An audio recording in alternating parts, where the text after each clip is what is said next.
మయి సర్వాణి కర్మాణి సన్యస్యాధ్యాత్మచేతస నిరాశీర్నిర్మమో భూత్వా యుధ్యస్వ విగతజ్వరః. ఓ అర్జున, నీ చిత్తాన్ని పరమాత్మయందు నిలిపి కర్మలను అన్నింటినీ ఆధ్యాత్మిక చిత్తంతో ఆ పరమాత్మకు అర్పించి ఆశ, మమకారం, మమత, అనురాగం మొదలైన ఆశాపాశాలను వదిలిపెట్టి క్షత్రియ ధర్మమైన యుద్ధం చెయ్యి.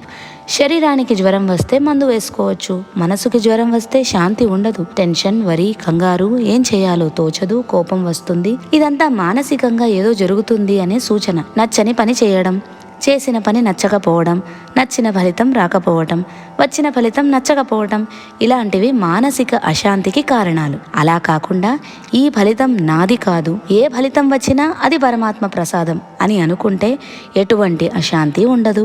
వచ్చిన ఫలితాన్ని పరమాత్మకు అర్పిస్తే అసలు ఏ చిక్కు ఉండదు.